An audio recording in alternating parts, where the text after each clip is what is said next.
When I found out, I was blown away by how long it took me to sort of catch on. And by the time I had seen the words Open Till Late, I just started seeing you come up on every single song. And I'm like, holy shit, how did I miss this dude? Oh man, that's so funny. Well, I'll give a sort of brief intro for the people who don't know me first. I'm a multi-platinum record producer based here out of Sydney, Australia. And pretty much that all happened in the last 2 years, the multi-platinum aspect of it. Like I've got 15 plaques sitting in my garage waiting to be unpacked. Like I haven't even unpacked them. Holy shit. And so they're just sort of sitting there. I'm waiting to free up time to really put them on my wall in the studio or whatever. But the way that sort of happened was through, I guess, 15 years of, I'd say, hard work, really.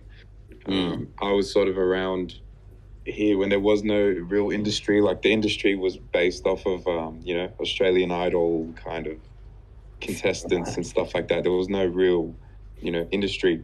And we were always trying to, when I say we, I mean me and my friends, sort of tried to build a name from nothing kind of thing. But it was really hard with the labels because they were all after a certain sound, like copying the American sound, like the hit songs, pop, cheesy, whatever you want to call it. And so pretty much, 15 years of just sharpening my skills, I guess. I wasn't really getting paid up until maybe 3.5 years ago. And then, now it's like we're well fed, if that makes sense. But I am pushing further. I am transitioning from a producer into my own artist. So I just DJ'd my first set, my first gig in front of over 1,000 people, which was pretty cool. And that was day one. That was day one, is right? So one day is that was the daybreak. Yeah, daybreak, and that was insane because there were people on before me, performing, like even DJs, even acts and stuff like that, and the crowd wasn't too receptive. Like they were, but then as soon as I came on and I played my first song, it's like the energy just went up, and I was shocked. Like, because like I said, being my first show, you really don't know what to expect. I was nervous, but I can really get used to it. I think it was really cool experience, a lot of support, and I guess I'm just still obviously learning because with the production stuff, I've done sort of the rounds. I've gone to the States. I've worked with Tory Lanez. I did writing sessions with Halsey. I've done a couple big things in the States as well. So that's where my journey had led me. And then when COVID hit, I was sort of forced to work from Australia, and that's sort of, I guess it all started before that anyway. But I was sort of forced to think Australia, like how to sort of make it here in a different way, kind of thing. So I was doing a lot of things in the States as well, mind you. And that was obviously all before the COVID kicked off. So like, yeah. The States at a time, would you go over for like, would you live over there, or would you do little holidays, like planned trips? I would fake the reason I was there for, really. You know how they say, "What are you here for?" I mean, I don't know if you've. That's correct. Yeah. You got to say. What's your reason for being here? And you just sort of have to say either sightseeing or seeing my cousin. They'll ask you where do they live. You give a fake address or whatever. Yeah. I was going 3 months at a time, and I would come back for 2 weeks and then go again. And New York was my main point of where I would stay. No way, I love New York so much, but I think lately the politics and stuff has been a bit questionable. But hopefully that'll fix itself. I mean, going over now, like after 2020, there's been a lot that's happened in those last 2 years, especially not only in your career.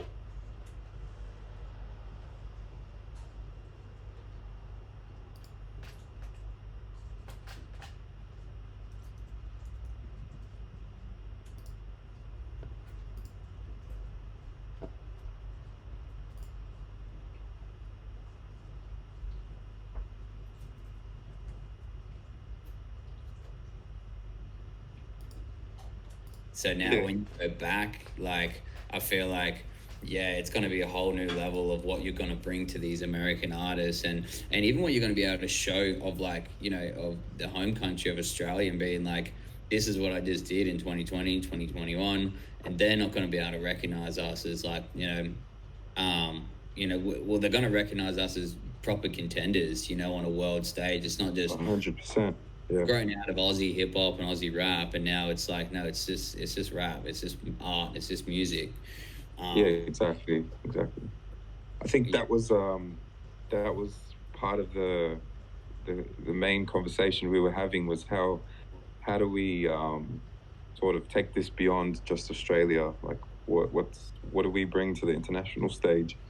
And I think it's things have sort of naturally trickled over into the international market, so that's always a very good sign of something working. So think things in terms of I think what always comes back to me is the population situation, right? So we've got lower population than these other countries. Like you go to Latin America, the population is 10 times what we have here if you count all the countries or whatever, or like way more than that. So they get more streams and whatnot because they're pushed to more of a population, whereas here, we're limited in the reach we get from certain, label push or something like that. If you're not promoting to the international market, you're sort of limited in your numbers, and sort of, that's why we always think international, because population-wise, we are limited. Yeah, and it's just a natural thing as well. If you're launching from America or UK, it's like you said, their population's bigger, and they're already obviously going to be drawn to their homegrown artists as well. So they've already got that really big Advantage, coming from, even when you break it down into states of like New York, Atlanta, LA, like even in those states like that and cities, they're bigger than all of Australia's population put together. Exactly. And they're already starting ahead of us. So, but I really feel like in the Australian scene is kind of broken off as well into creating our own sort of niche market as well, of like, all of these new sort of hybrid genres outside of the rap scene, and a whole new sound that's coming from here. Exactly. That's really creating this, a new world of artists and opportunities for them to push through. So I agree. So coming back to like, your 15 years and things like that, just taking a step back to those early days, and like for producers getting started and stuff out there, like what was your approach initially, and would you still do it the same? Like, did you go to like a film school or like a music school, and how did you sort of build your foundation? And if you had your time again, would you go and do it the same, or would you sort of, so YouTube? that's a really solid question, because I could probably talk for a very long time. But what I will say is, I did initially. Okay, so I'll go way back. I was a soccer player, playing for New South Wales at the time. I was 16, and I think this is a very common story with a lot of people, because I've spoken to a couple of people who said this is exactly how they, did this, or got into music or whatever. But I had a knee injury, and that knee injury sort of went through depression, couldn't walk. There was a bunch of stuff. Like, I was really set on becoming a soccer player. But my dad had a software called Fruity Loops, FL Studio, for those, a lot of people know it in the scene. And it's like you click buttons and you make sounds with just like drums patterns by clicking, little buttons and making a little pattern. And I think from that, because I was such a fan of music, it would hype me up for soccer and stuff like that. I would always gravitate towards Timbaland beats and Pharrell beats, the two producers. And I would type in produced by Pharrell or produced by Timbaland in the search bar. And that sort of, when I was able to put these patterns together, I started like I fell in love with it because I saw for the first time what they sort of felt or saw when they were producing, and I felt like this connectedness of relativity to what they were doing. What they were making, sort of replicating that without even knowing. Yeah, and then I sort of I realized I was making unique sounding rhythms because I always liked their unique style of production. Mm-hmm. So I wasn't just making the standard sounding, beats and loops, even though they sounded shit at the start. But they sort of they sounded different, and that was the thing that I liked about it. They sounded different to anything, Yeah. and I think from there I just fell in love with it, and then I bought a little piano from Toys R Us, if you remember Toys R Us. Yeah. RIP, yeah. I had I had an old, Windows computer with the big screens, like the fat screens, the ones you know how they're flat now, The big box monitor. thing. I had one Yeah. of those, and I connected it to this MIDI keyboard, which took me forever to figure out how to do it. And once I did that, I started just learning piano and stuff like that. And this was all before the end of high school. So this was like 16, 17, 18. Okay. And then from there, I was doing 2-unit chemistry. I think it was, chemistry. And what's it called? I swapped out those 2 units for a TAFE course, 2 units of music production / engineering. Mm-hmm. That was during year 12. And so that's where my sort of studying came from. And then after that, I studied at this events college in Rydalmere, which did a portion of lighting, video, anything live events. So there was an engineering portion, video, lighting, and even just management roles of live entertainment. Yeah, And then from there, I was meant to do 2 years of SAE. I did SAE, for those that don't know, is like an engineering college, music, audio engineering, whatever. Mm-hmm. And from there, the way the guy was teaching it was like, you have to do it this way or da da da. Like, I just didn't like someone who didn't themselves make it try to teach me what to do. Like, I didn't like that concept of, being told what to do, but they themselves didn't know. Because the thing is, at the end of the day, it's an art form, right? You can't tell someone exactly how to do art. Art is subjective. So if someone says, I'll boost this frequency, like, yeah, you can give a guide, but it's like, you can't mark me down for that, and that just bothered me. Like, do you know what I mean? In a way. So I just dropped out. Kind of box it in, yeah. Yeah. So I dropped out because of, I know it's a flaw within the actual just, it's a flaw within any creative arts schooling, like to be marked on something that, is subjective. But Yep. that's, it's hard to get around that. But that's sort of where I started. And then I think the thing that newcomers or like people getting into the scene have to sort of know is that you will have ups and downs and all that kind of stuff. It's the people that push through and continue doing it that make it. At the end of the day, it's just keep doing it and you will make it.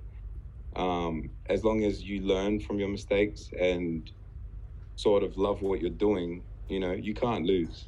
At the end of the day, I hate to be so deep and stuff, but you're gonna die. Just do what you like to do. You know what I mean? No, man, that's what it is. Like art, anything surface level, you're not a real artist. Like that's the people see straight through that. So you got to recognize, the end of everyone's journey, and then make sure you live today. And that's a real artist paints that picture in the beats they make, the songs they do, the videos they put forward. So yeah, bro. Yeah, exactly.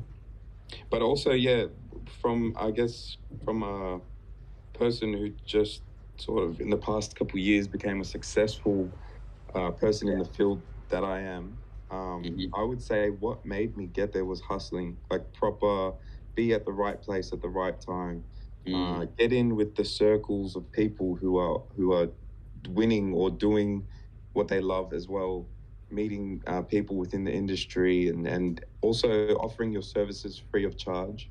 So you get the experience and you also get in the door with certain circles. That's very important to not, don't be too proud and don't, miss out on opportunities because you think you're better than someone. Always go for the right opportunities. Push, work hard, have some sleepless nights where you're just working. Always better your craft. Like understand trends maybe to an extent. I would say either understand trends or try and make the trends if you can.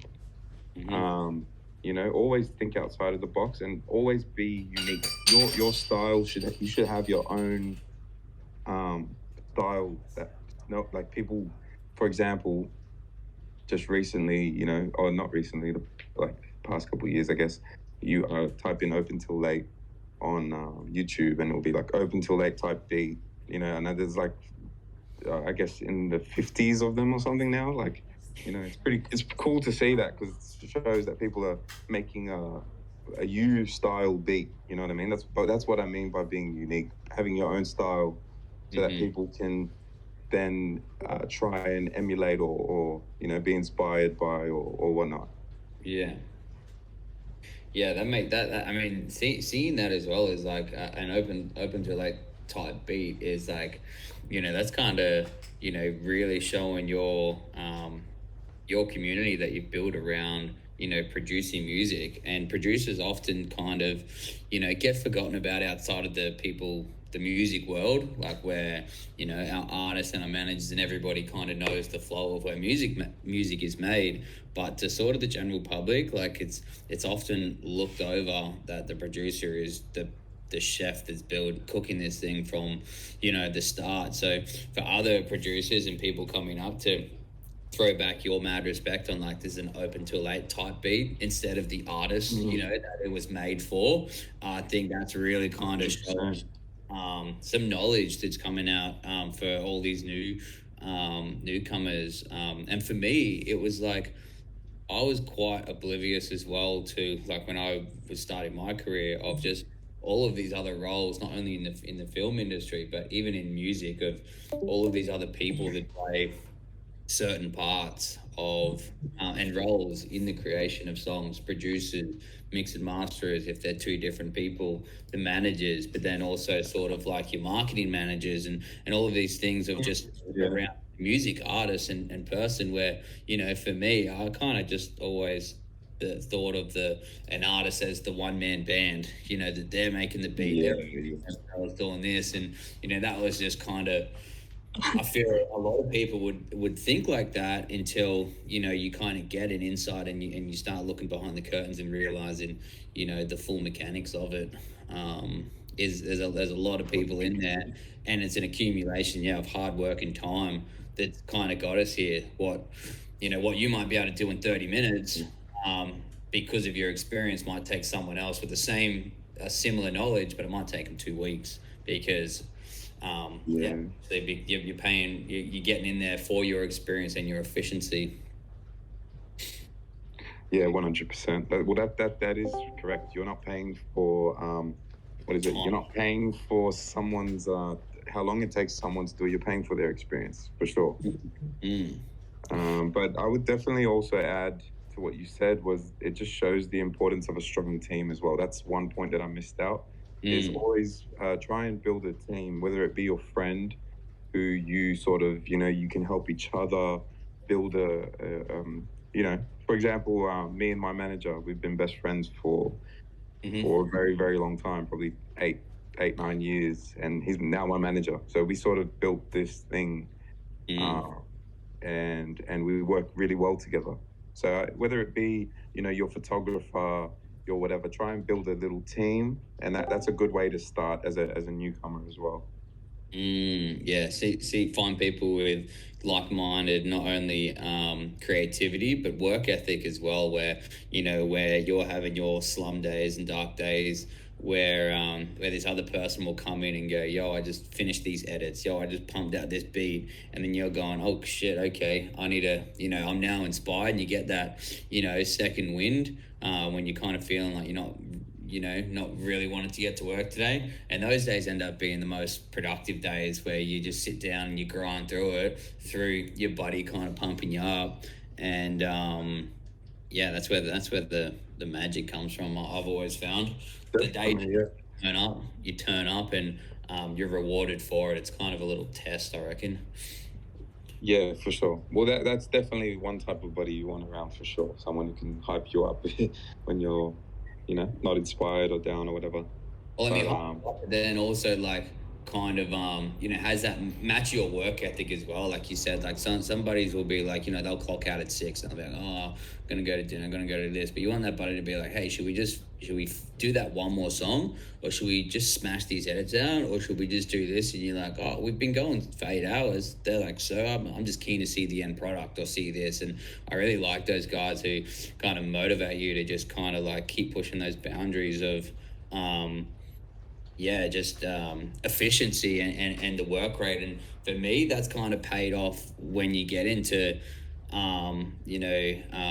you juggling multiple projects and artists and managers at once, where that efficiency and learning how to move multiple projects forward pays off. For those early days, those long nights, like really figuring out how to grind through it. But now I apply it to be more efficient, where I still do some late nights, but like I can work multiple projects and have them still hit their deadline without working myself into the ground. So of course, yeah, it's all about balance, really. Yeah, the balance is key, right? Well, see, my artist name is Open Till Late, but lately I've been trying to cut off at 6. So, I mean, yeah, no, it depends. Would you ever drop the till late, just open? But like Kanye's branding. See, that's another thing. Branding is very important. Yeah. That's another thing. Is you have to find what your brand is. Well, say even in as a videographer, right? You would have your style of, say, color grade and stuff like that. You would have your style of the way you shoot things, the way you storyboard things, the way you work. See, especially working with you, John. I saw this is the first time I've actually worked with someone so professional, in the sense of you were on the ball, you had it together, you made me feel comfortable while we're shooting. You're like, oh, this is going to happen now. And you sort of had the whole thing under control. And I realized what the role of a director really is for the first time. So, that's all a part of your brand too, for example. It's good to see, it was actually very refreshing for me to see that. So, hey man, I appreciate that. I had a big expectations and really wanted to put my best foot forward, not only for you but every job, but especially going into that project. And we were pulling things together last minute, as we knew, but maybe tell the people a little bit about the project. Yeah, for sure. So recently, you guys might have saw last week, I was on set with Open Too Late for his track featuring Fadey. It's called Don't Hang Up. And the guys actually only approached me about a week before that, where they swung me a text. Actually, Open Too Late's manager gave me a call, and he's like, hey, John, we've just finished up this song and we really want to get a video for it. We've got an idea, but we need to tie a story in through it. So the guys sent me sent me a little pitch with some visual references, and they sent me the song. And about 10 minutes later, I was like, yo, I've got an idea. I've got to call you right now. I need to talk it through. I'm feeling really good. And they heard it, and they were just like, John, where did this come from? What's going on? That is crazy. Let's put it into a document. Can we achieve this next week? And I'm like, yes. If anyone could do it, I've pulled plenty of rabbits out of this hat before. I'm no new to the fast turnaround and just pulling things out of nowhere. So I was like, let's do it. Let's pull it off. This was over Easter too. This was coming off the Easter weekend. We went straight to work after the break, and we kind of we pulled up to set on the Wednesday, literally 7 days after I'd pitched them the idea. and yeah, the guy like Late and his manager, and we had Fadey on set. We kind of set it in a futuristic sort of, futuristic world, inspired by Blade Runner and kind of like a just a cyber world. And the story that we pieced together just flows so beautiful of like it's just a classic 80s action inspired story of an action figure sort of rescuing a girl who gets kidnapped by these cyber thugs. And it's all really quite lighthearted, but the effects and just the story beats and the breadcrumbs of how it unfolds, and the audience can follow this, visual, this visual cinematic piece. It was really cool to see the process happen so quick, and now we're already kind of looking at our at nearly our final edit coming in the coming days.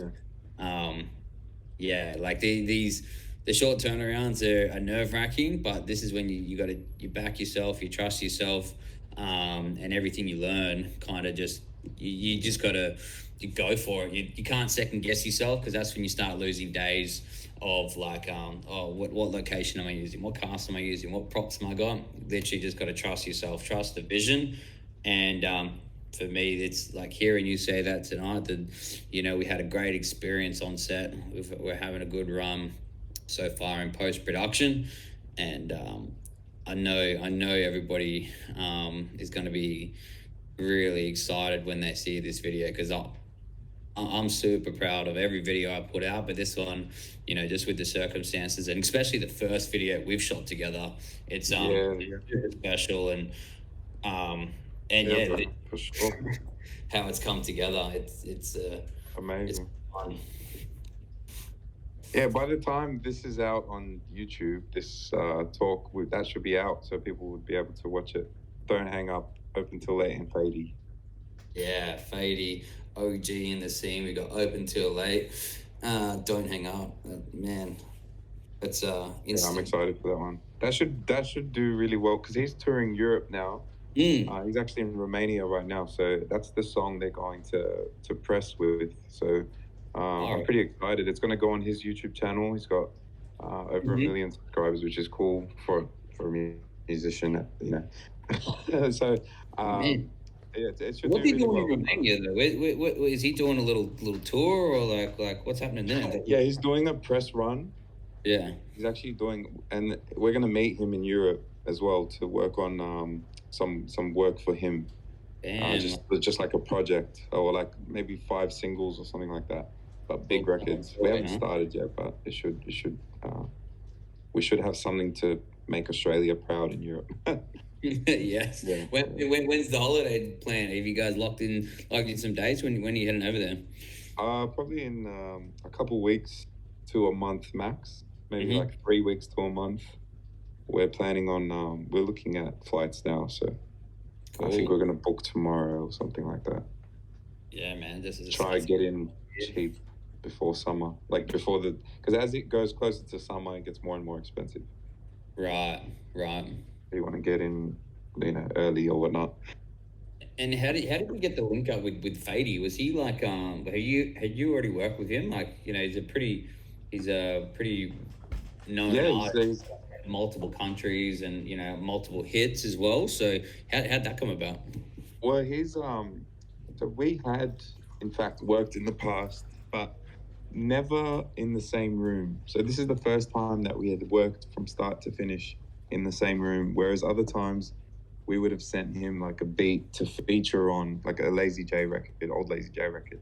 Yeah. And then a couple different random recordings and stuff like that. But we never really, sat down, spoke, worked on something from start to finish. He's a really cool, down-to-earth guy. He's really cool. And we just had a radio interview before he went off to Europe. And he was talking about how, they asked him, how'd you find Open Till Late? He's like, well, when I'm in Australia, he's like, I like to work with the best. And I was like, oh, this guy. Oh, man. Hell yeah. He's just being a sick guy. So. Yeah, hey man, there's no lie there. It's like your Thanks, bro. it's a testament to it. You got 15 just sitting in your garage collecting dust. It's like it just shows your character too, man. It's like you take that, but you're not rested on your laurels. You're not like, stacking them up and going, hey, come to my studio and look at these fucking things. You're just like, Yeah, you're so humble for anyone in who gets to come and spend some time with you, speak music and stuff like that. Like I've always kind of, appreciate it. yeah, I see the same energy from old homies, or even you and Jay, your manager, to like meeting someone for the first time. It's like it's really humbling to see someone of your caliber, carry that Thanks, across bro. multiple, multiple levels of interactions. Really, I appreciate that. But does it still count if I put them up eventually? Or am I still and put them up, put them in the spare room or something. Put them out the back in the. Yeah, yeah. Oh man. I mean, literally by the time it's like you've just been so busy. That's the thing. You'd like, that you just didn't get one and sit back and crack your fingers and go, I'm done now. I get to go and, I'll just look at this and then tell my kids about it. It's like, no, you've been so busy since you got that first one that you literally haven't had breathing time to breathe, let alone put these like plaques up. Like you're that I feel like that is like right now that's just like something cool to say. I got 15 plaques and they're still wrapped in their packaging in my garage, like Yeah. because you're working, man. And I recently did see as well, like you kind of you got your new studio setups and stuff, and you've done your lives, you've done your first live show. Coming back to that, like when you're playing your sets, what did you open with? How you saying all these other DJs had the crowd sort of listening but not vibing? Like what Oh was something yeah. in there to sort of, what was your go-to song like when you're playing some For heat? sure, for sure. Well, see, the thing was, it was a hip hop event first and foremost. Well, Mm, it was meant to be. That's what it was on the brochure, and it was a lot of people for a first show. That's for sure. Like I was nervous, like I said, and yeah. I knew for a fact that I was gonna either have people love my set or hate my set because it was like sort of half EDM, half hip hop sort of thing. So I did a Mm, remix I did of Pop Smoke, Welcome to the Party. It's like an EDM remix I did of it. mm, And it just blew the place up. Like everyone went crazy. And I was really happy. I knew from that point that my set was going to be like a breeze because yeah. most of my set was based off of this hybrid EDM rap style kind of sound, and it did really well. I was very happy with it. Man, Um, I love that stuff, because it's like the EDM kind of was like, after a couple of drinks you start moving to it, but for me you still kind of want to be hearing those lyrics and like stuff you can like visually see from those, yeah, just from the stories artists tell, and the hybrid of those two. exactly. Big fan of rap, and then also a little bit of EDM. Like for me, it was like when people like you come together and make those tracks. It just Mm.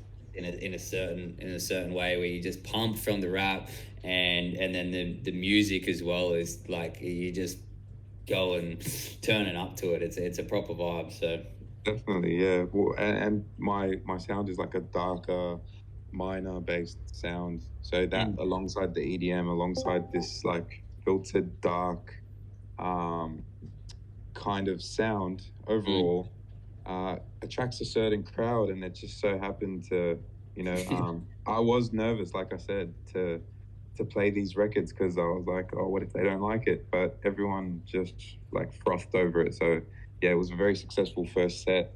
Um, and yeah, I'm definitely excited to play more. and, It was and very you did a little tease with Cahooks, was it? What was all that about? And like Yeah. he's So Cahooks, on your scene. Cahooks is he's an Yeah. upcoming star in my opinion in the Australian scene. He's very new to rapping as well. He only just started not long ago, but he's very talented. He does things in one take. Like you'll get your favorite rapper and stuff doing things in 100 takes.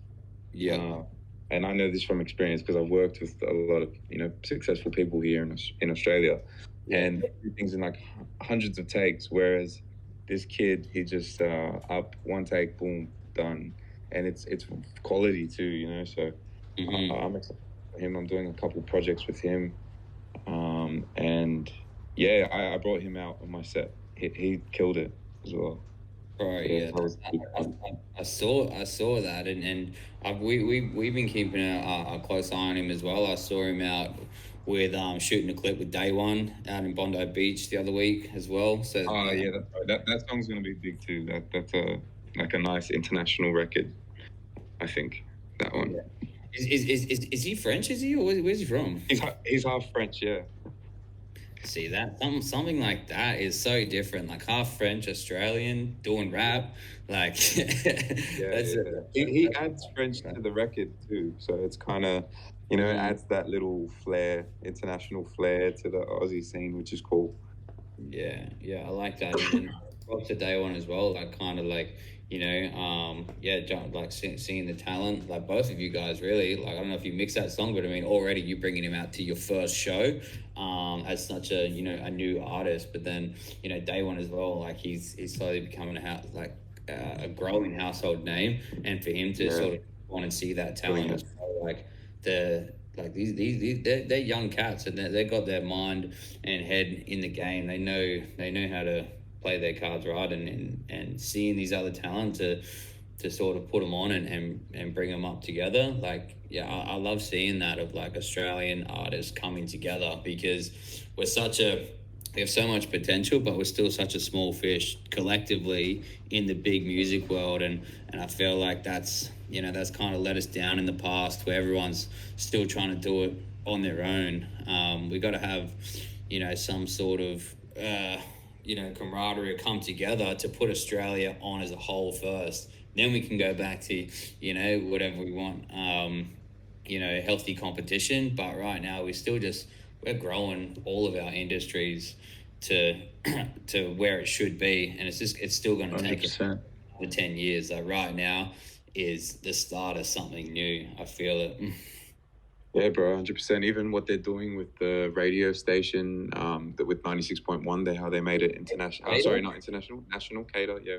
They made it national via iHeartRadio and whatnot, and they're sort of doing it was about time that someone did that.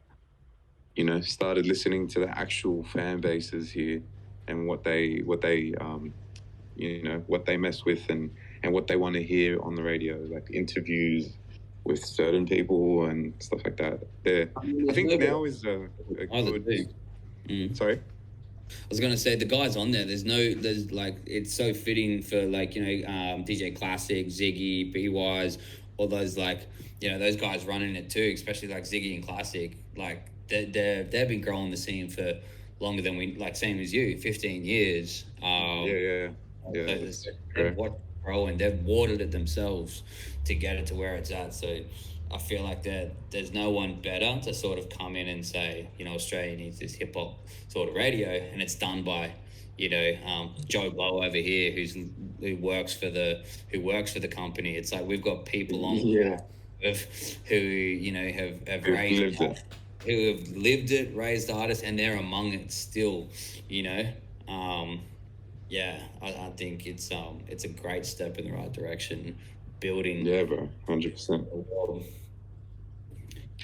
It's only a matter of time before I think Australia is. I mean, actually, it's already sort of started, but I would say Australia, through people like Kid Leroy and stuff like that, they've sort of started putting Australia more and more on the map. But we've always had stars, but they just all sort of went Hollywood on us, like Kylie Minogue and In Excess. There's nothing wrong with that, but it's just now we've got a place to, like a home base kind of thing with Australia. And for me, hearing that the initial starting like 15 years ago, when you were like, the Australian Idol, and when you were working, like, did you work with some of those guys? Were you working with the show when they were having to go to a studio or something like that? And you were seeing these, cookie cutter radio artists come through that, they have a a good voice, but they're missing the music talent. They're missing the artistry. They're missing the styles. Yeah. Well, yeah, I sort of, I don't want to say names, to be honest. Like, I feel like it could haunt me. But yeah, I have been put in situations. Like, oh, I feel like saying a name, but at the same time, I'm like, I don't want to. Okay. No, I won't, just in case. Just But, show, right? What season? oh man, just No, look, I'm gonna say it. I got asked to work with, like at the time, I had worked with, so Timmatic. Oh yeah. When he, and that was one. That was one just example of someone who started blowing up. Like he was sort of the, besides Guy Sebastian and Jessica Malboy on the pop stage, it was Timmatic came as this new kid on the block kind of thing, and the music was very Tayo Cruz, like if you remember that time. Yeah, I remember it. Yeah. And so it was good for the time, but I always had a certain, taste in music. Like I grew up on like Michael Jackson, even like just things like In Excess or I don't know. I just had a certain sound that I liked, and I got asked to work on a record with Timmatic, and it went well in my opinion, but the label wasn't into the type of music that I was doing at the time because it was more like serious. I don't know how to explain it. Like, so anyway, they sort of like brushed it aside kind of thing. And then, but this was, mind you, this was very early on in my career too. So if I listen back to that record, it's probably like crap.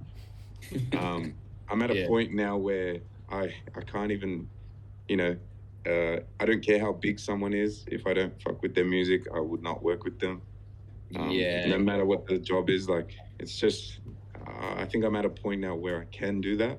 Yeah. Before, I would not suggest that to a newcomer though. Like, get in with the opportunities, do your work hard.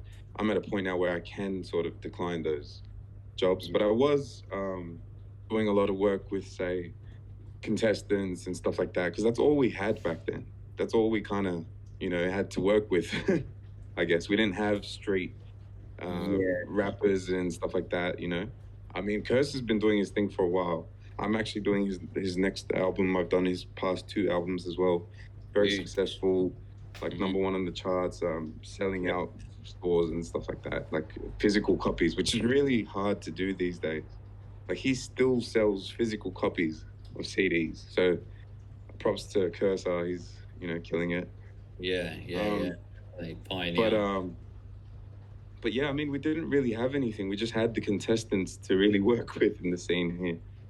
And I feel like I work with like coming back to where you get to pick and choose, kind of like in your early stage of your career, it's you need to jump at any opportunity who's willing to work with you, build your resume, things like that, and that really tests as well your creativity in different genres where you normally wouldn't find yourself in. For example, I directed a clip with if you're familiar with the Koi Boys, they were this New Zealand sort of oh yes, yeah.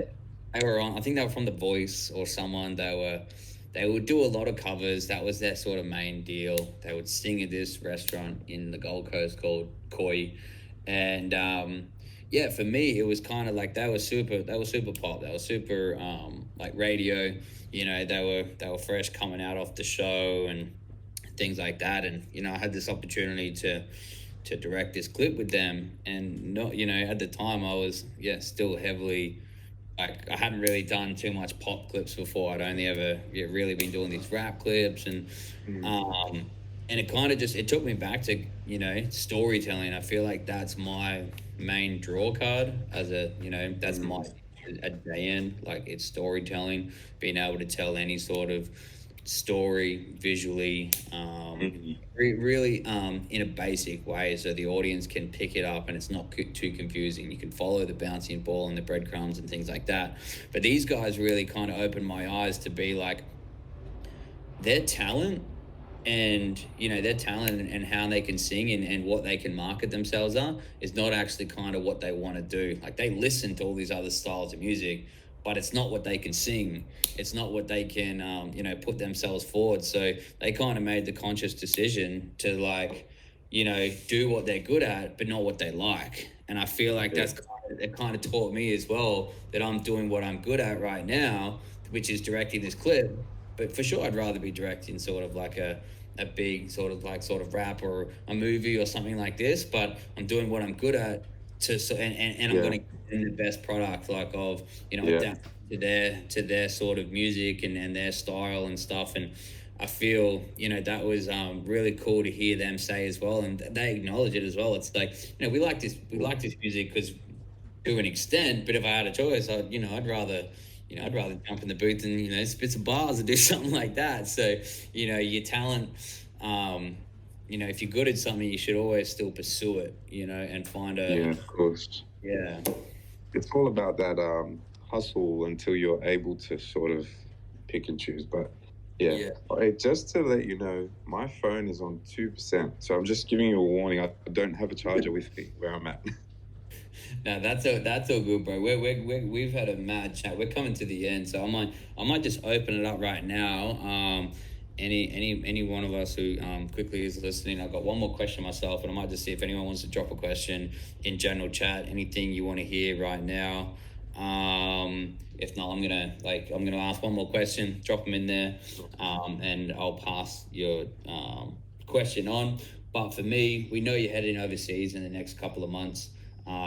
But when is your what's your next live show? I'm gutted I missed that. The one day is. We gotta hear your live set, man. So when can we catch you at your next live performance? Is there anything? Yeah, sure. So at the moment, I'm actually taking offers for live shows. Anything, sort of like, I'm currently, because of the success of the first show, we've had to reevaluate, the behind the scenes stuff. We've had to reevaluate asking prices and stuff like that. For sure. So we are just looking for what situation suits us the best right now, but you'll definitely see me, like, pretty much active in the live scene from here on out. So I've got a release coming out with a video shot by JN, which will come out next. The record's already sent to stores and whatnot, so that'll come out on the 6th of May, so next Friday. The video will come out short after that, hopefully. And then, yeah, I'm very excited for that record that's featuring Fadey. Off the back of that, we will be touring Europe. So the next live show for the Aussies here, I'll have to keep you posted, but that you can find on my social media. Yeah. We're down to 1%, boys and girls. 1%. We got one question coming in. 456 baller. Let us have it. So we can get you to say we can get you out of here. I won't take you too long, but obviously you've been in the industry for about 15 years, which is really impressive. But you've really taken off in the past 2-3 years. So did you kind of always know it would get to this stage, or how did you kind of keep yourself in that mentality of keep going, like it's going to work out? Or did you know it was always going to work out? Or well, I think the mindset is always to keep. You do have to make sure you keep that mindset of, this is what I will be. Obviously my sights are set so much higher than what they've become up until this point. Like, I'll never settle. I do see my successes. I do see the awards, the accolades, and all that stuff. I appreciate all of them, but I'm like, no, it's not enough. It's not enough. Let's keep going. So I think mentality does play a big part. I did see this happening, but if I'm honest, I saw it happening sooner than it did. But I don't want to seem like an arrogant prick and be like, no, it should have happened earlier. I think everyone's got their own journey, and I'm thankful for all the opportunities. I do try my best to make all the right moves. I do learn from my mistakes. So yeah, I think as long as you're working hard and consistent and sort of just striving for like visualizing and striving for what you visualize, you will get there. It's just a matter of, you know, setting the destination in the GPS and then sort of, you know, one step at a time, head there. You know what I mean? And you'll be sure to, you know, succeed. Yeah, no, I appreciate that game, bro. Power to you, and thanks for jumping Thank on you. today. Likewise. Thank you so much. Hey, bro. Yeah, that's man, we had a killer chat. Really pleased to, you know, take your time, giving us your time on a Sunday. Yeah, everyone Thank you. we're gonna get everyone to go and hear your new track, Don't Hang Up, featuring Fadey, and you know, the music motion picture we shot together with JN. We'll be dropping pretty much the same time. So open till late. Appreciate your time. Hoodstarz.